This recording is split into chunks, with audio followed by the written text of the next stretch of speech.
சோதனை காலகட்டங்களை பல நேரங்களில் சந்தித்து வெற்றி பெறக்கூடியவர்கள் இந்த துளாராசிக்காரர்கள். இந்த ரயில்லாம் பார்த்தீங்கன்னா சோதனை ஓட்டம்னு சொல்லுவாங்க. சோதனை ஓட்டம் கேள்விப்பட்டீங்களா? தண்டவாளம் போட்டுருவாங்க, சோதனை ஓட்டம் நடக்கும். ஏன்னா தண்டவாளம்லாம் சரியாக இருக்கான்னு. அப்படிலாம் அது இருந்து சோதனை ஓட்டத்தில் சரியாக கையெழுத்து ஆனால் தான் ரயில் விடுறதுக்கு ரயில்வே துறை அதிகாரிகள் அனுமதி கொடுப்பாங்க, அப்புறம் அமைச்சர் அனுமதி கொடுப்பாங்க. ஆனால் ரயில் பாலம் போடுறது, ரயில் பாதை போடுறதெல்லாம் பாராளுமன்றத்தில் நிறைவேறிடும், சட்டம் நிறைவேறி பணம்லாம் ஒதுக்கப்பட்டுடும், அதெல்லாம் ஓகே ஆகிடும். ஆனால் ரயில் போகணுன்னா இந்த சோதனை ஓட்டத்தில் இந்த ரயில் கரெக்டாக போயிருந்தால் மட்டும்தான் நமக்கு இந்த ரயில் போகிறதுக்கு பயணங்கள் நடக்கிறதுக்கு வாய்ப்பு உண்டு. இப்போ துளாராசிக்கு இதே தான். இந்த கடவுள் நம்மளை ஒரு இடத்துல செட்டில் பண்ணுறதுக்குள்ள நம்மளை பல சோதனைக்கு ஆளாக்கிடுவார். ஆனால் கண்டிப்பாக சோதனை ஓட்டத்தில் வெற்றி பெற வச்சு நம்மளை செட்டில்மெண்ட் ஆக்குவார். ஆனால் அதுக்குள்ளே நம்ம படுற பாடு இருக்கே, அப்பா எத்தனை அப்பாக்கள் சொன்னாலும் எத்தனை அம்மாக்கள் சொன்னாலும் ஆளாகாது வார்த்தை. ஏன்னா சுவாமி, அதிகமாக துளாராசிக்காரர்கள் கேட்பது ஒரே ஒரு கேள்வி தான் நான் பார்த்த வரைக்கும். எனக்கு கடவுள் இருக்காரா, எனக்கு சொல்லுங்க. இல்லைப்பா, உன்னை கடவுள் தான் கையை பிடிச்சி அழைச்சின்னு போகிறாருப்பா, கடவுள் உன்னை இருட்டில் விடமாட்டாருப்பா அப்படின்னு நான் சொன்னாலுமே துளாராசிக்காரவங்க திருப்பி என்கிட்ட கேட்குறது, சுவாமி கடவுள் இல்லை, நீங்கள் என்கிட்ட பொய் சொல்லாதீங்க, கடவுள் இருந்தால் நான் இவ்வளோ கஷ்டத்தை அனுபவிச்சிருக்க மாட்டேன், கடவுள் இருந்தால் இவ்வளோ வருத்தங்களை சம்பாரிச்சிருக்க மாட்டேன், கடவுள் இருந்தால் நான் இவ்வளோ ஏமாந்துருக்க மாட்டேன், கடவுள் இருந்தால் நான் ஒரு தனிமரமாக இருக்க மாட்டேன் சாமி அப்படின்னு என்கிட்ட சொல்லுவாங்க. நான் ஒன்றே ஒன்று சொல்கிறேன், உங்கள் நம்பிக்கை வீண் போகாது. இன்றைக்கும் துளாராசியோட பெரிய பலம் நம்பிக்கை. ஏன்னா நீங்கள் பல பேருக்கு நம்பிக்கையை காப்பாற்றுறதுக்கு முயற்சி பண்ணுறீங்க. உண்மையா இல்லையா? மனசாட்சியை தொட்டு சொல்லுங்க. பல பேருடைய நம்பிக்கையை காப்பாற்றுறதுக்கு உங்களை நம்புறது எல்லாருடைய வேலை, எல்லாரும் உங்களை நம்புவாங்க. ஆனால் நீங்கள் யாரையாவது நம்பினா அதுதான் பலம் குறைஞ்சிடும். இப்போ இன்னிலேருந்து உங்கள் பலத்தை நீங்கள் தெரிஞ்சுக்கணும். முதல்ல நீங்கள் யாரையும் நம்பக்கூடாது. கடவுள் உங்களை கையை பிடிச்சி அழைச்சின்னு போகிறாருன்னு நம்பணும். ஏன்னா நீங்கள் மற்றவங்களுக்கு நம்பிக்கை நட்சத்திரம். இப்போ புரியுதா? நீங்கள் மற்றவங்களுக்கு நம்பிக்கை நட்சத்திரம். இப்போ கடவுள் என்ன பண்ணுறாருன்னா, உங்கள் ரூபத்தில் பல பேருக்கு கடவுள் காட்சி கொடுப்பார். அப்போ நீங்கள் தான் கடவுள். எப்படி கடவுள் இல்லைன்னு சொல்ல முடியும்? உங்களால் தான் பல பேர் சந்தோஷமாக இருக்க முடியும். அப்போ ஒரு சிலரால் கூட நான் சந்தோஷமாக இருக்க முடியாதா சாமி அப்படின்னு கேள்வி கேட்பாங்க. நான் ஒன்றே ஒன்று சொல்கிறேன், நீங்கள் சந்தோஷப்படுத்தி அதில் சந்தோஷத்தை பார்க்கக்கூடியவர்கள். உங்களை யாராலையும் திருப்திப்படுத்த முடியாது, யாராலையும் சந்தோஷப்படுத்த முடியாது. காரணம் என்னென்னா, நீங்கள் வைக்கிறது இப்படி தான் வாழணும் இப்படின்னு ஒரு அன்பை காட்டுவீங்க. அவங்க அந்த நேரம் மட்டும் அன்பு காட்டுவாங்க. இந்த நடிகர் நடிகைகள்லாம் பார்த்துருக்கீங்களா? ஆக்டர்ஸ் நடிகர் நடிகைகள்லாம் நீங்கள் நடிகர் நடிகைகள்லாம் கோச்சிக்கக்கூடாது.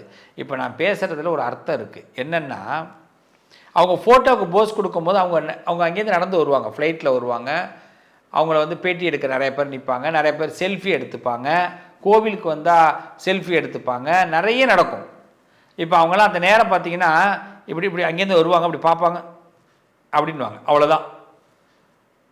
ஏங்க நீங்கள் கேட்கலாம், என்னங்க ஃபோட்டோவுக்கு போய் சிரிச்சிட்டு போகிறாங்க அவ்வளோதானா அப்படின்னாங்க. அவங்களுக்குள்ளே இருக்கிற வலி, பெயின் இந்த ஃபோட்டோ எடுக்கிறவங்களுக்கு தெரியாது. அவங்க ஆல்ரெடி ரொம்ப பெயினில் இருப்பாங்க, ரொம்ப ரொம்ப சிரமத்தில் இருப்பாங்க, ஆனால் வெளியில் காட்டிக்கவே மாட்டாங்க. இதுதான் ஏறத்தாழ இல்லை 100% துளாராசி. ஏறத்தாழ ஒரு நடிப்பில் மிஞ்சக்கூடிய ஆற்றல் உள்ளவர்கள். தன்னை வெளியில் காட்டிக்க மாட்டாங்க, புன்னகையை கூட போலியாகத்தான் வைத்துக் கொள்வார்கள். அதுதான், அதாவது என்கிட்ட இருக்கே சாமி, அதாவது என்கிட்ட நான் நினைக்கிற மாதிரி இருக்கே. இந்த வேர்டை ரொம்ப கவனிங்க. அதாவது நான் நினைக்கிற மாதிரி இருக்கே. எது? இந்த புன்னகை. இப்போ புரியுதா? அப்போ இந்த உறவுகள்லாம் உங்கள்கிட்ட நீங்கள் நினைக்கிற மாதிரி வராது. இதை கடவுள் உங்களுக்கு உணர்த்திடுறாரு. இதை சும்மாவா பாடம் எடுத்துக்கிட்டே இருக்க முடியும்? அப்போ நீங்கள் தான் இனிமேல் முடிவு பண்ணிக்கணும். இப்போ நீங்கள் இனிமேல் என்ன பண்ணணும்? மற்றவங்க நம்பிக்கையை காப்பாற்றணும். இது நமக்கு ஆண்டவன் கொடுத்து அப்படியே ஒரு கிஃப்ட் கொடுத்து அனுப்பிட்டான். மற்றவங்களுக்கு நிறைய தேங்க்ஸ் சொல்லணும். ஆண்டவன் நமக்கு அப்படி சொல்லி கொடுத்துட்டான், பழக்கிட்டான், நம்மளை பழக்கிட்டான் கடவுள். நாம் இன்னொருத்தவன்ட்ட தேங்க்ஸ் எதிர்பார்க்கக்கூடாது, இன்னொருத்தவன்ட்ட நம்பிக்கை எதிர்பார்க்கக்கூடாது. உங்கள் ஜாதகத்தில் சனி பகவான் எங்கே இருக்காருன்னு முதல்ல பாருங்கள். சனி உங்கள் வீட்டிலேயே இருந்தாருன்னா சனி உச்சம், சகலத்தையும் உங்களால் அறிய முடியும்.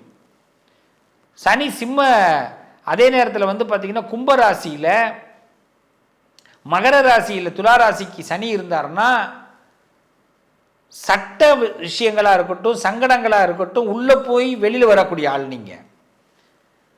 அதே துளாராசியோட பெரிய மைனஸ் சூரியன் உங்கள் இடத்துல இருக்கக்கூடாது.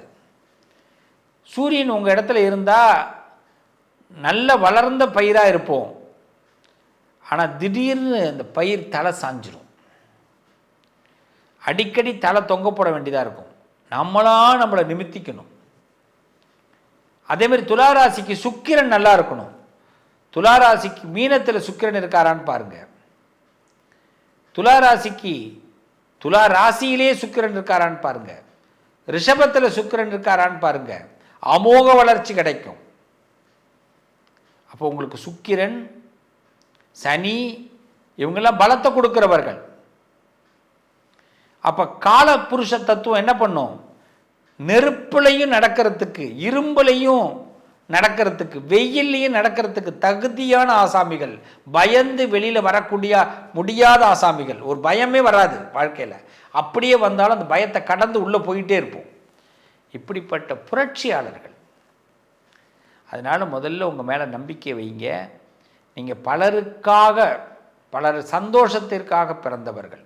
உங்கள் ராசி ஜாதக கட்டத்தில் சுக்கிரன் எப்படி இருக்கார், சனி எப்படி இருக்கார் அப்படிங்கிறத மட்டும் கொஞ்சம் பார்த்துக்கிட்டு உங்கள் பலத்தை நீங்கள் ஆராய்ச்சி பண்ணுங்க. இன்னொருத்தவங்களுடைய பலத்தை நீங்கள் திங்க் பண்ணவே பண்ணாதீங்க. எல்லாரும் உங்ககிட்ட தோற்று தான் போவாங்க. எல்லாரும் தோற்று தான் போவாங்க. ஏன்னா நீங்கள் வைக்கிற நம்பிக்கையோ, நீங்கள் வைக்கிற ஒருத்தவங்க மேலே வச்சுருக்கிற பாசமோ சத்தியமாக உங்கள் மேலே யாரும் வைக்க மாட்டாங்க. எல்லாரும் காரியம் முடிஞ்சோன்னே கழட்டி விட்டுட்டு போடுவாங்க. நம்புங்க, இதுக்கு மேலே யாரும் சொல்ல மாட்டாங்க. இதை நான் பல பதிவில் நான் துளாராசிக்கு கொடுத்துருக்குறேன். கடவுள் மட்டும்தான் உங்களை அழைச்சின்னு போவார். கடவுள் மட்டும்தான் கைவிடாமல் போவார். நீங்கள் பூமி வாங்கணும்னு நினைக்கிறீங்களா? பூமி வாங்கலாம். இந்த உலகத்தையே சுற்றி வரணும்னு நினைக்கிறீங்களா? சுற்றி வரலாம். இண்டிவிஜுவலாக இருக்குன்னு ஆசைப்படுறீங்களா? சுதந்திரம் கிடைக்கும் துளாராசிக்கு. நல்ல ஞாபகம் வச்சுக்கிங்க. சும்மா இல்லைன்னு நான் சொல்லிட்டுலாம் போக முடியாது. இண்டிபெண்ட்டாக உங்களால் இருக்க முடியும். எல்லாரையும் சுமார் அப்படின்னு சொல்கிற இடத்துல நீங்கள் இருக்க முடியும். வாயை மூடுன்னு அப்படி முறைச்சிங்கனாலே பல விஷயம் நிற்கும். மேக்சிமம் துளாராசிக்காரவங்க செய்கைகளை மற்றவங்களை மிரட்டுங்க. அதை முதல்ல செஞ்சு பாருங்கள், சூப்பராக இருப்பீங்க. உங்கள் கண் பார்வையிலேருந்து, கை பார்வையிலேருந்து, உங்கள் தோரணையே இந்த மன்னன் ஒரு பழைய படம் ஒன்று இருக்கும், ரஜினிகாந்த் படம். அதில் விஜயசாந்தின்னு ஒரு கேரக்டர் ஒருத்தவங்க நடிச்சிருப்பாங்க, ஒரு நடிகை. அந்த கேரக்டரோட ரோல் அப்படியே மனசுக்குள்ளே வாங்குங்க. ஏறத்தாழ துளாராசி அதுதான். அந்த அம்மா என்ன பண்ணும் அந்த படத்தில் பார்த்தீங்கன்னா, ஒரு தொழிலாளி ஏறி காரில் உட்காந்துருவான். அவர் ரத்தத்தில் அழைச்சின்னு போயிடுவான் அந்த கதாநாயகன். துளாராசி ரொம்ப நல்லவங்க, நல்லா கவனிக்கணும். இப்போ தான் மேட்ரு. ஆனால் அந்த ரத்தம் பட்டது அந்த அம்மாவுக்கு பிரச்சனை கிடையாது. தன்னோட அனுமதியே இல்லாமல் தன்னோட எதிரி அந்த காரை எடுத்துகிட்டு போனதுனால அந்த காரை கொளுத்திட்டு வந்துடும் அந்த அம்மா. இந்த ஒரு சீனை மைண்டில் வைங்க. இதுதான் துளாராசி. ரொம்ப சிம்பிளாக புரிஞ்சுக்கலாம். தனக்கு பிடிக்காதவன் தனக்கு பிடிக்காத விஷயத்தை சுத்தமாக செஞ்சால் துளாராசிக்கு பிடிக்காது. அதுதான் துளாராசி. ஆனால் அதே நேரத்தில் கோடியில் கொட்டி கொடுக்கவும் நினைக்கக்கூடியவர்கள் துளாராசிக்காரர்கள். நீங்கள் விநாயகரை வழிபாடு பண்ணுங்கள். பிள்ளையார் நிறைய நல்லதை கொடுப்பார். விநாயக பெருமான் மிகப்பெரிய வெற்றிகளை கொடுக்க போகிறார். கடவுள் உங்களை கைவிட மாட்டார். கடவுள் உங்களை அழைச்சிட்டு போகிறார், நம்புங்க. அவர் இருட்டில் விட மாட்டார். துளாராசிக்கு ஒரு அற்புதமான காலம் காத்திருக்கு. உங்களுடைய கோபம், வைராக்கியம் உண்மையானது, உங்களுடைய அன்பு பாசம் உண்மையானது. அது ஒருத்தவங்களுக்கு புரியணும்னு அவசியம் கிடையாது, நம்புங்க. இவ்வளவுதான். வாழ்க்கை ஸ்மூத்தாக போக போகுது. இனிமேல் உங்களுக்கு நல்லது நடக்கும்.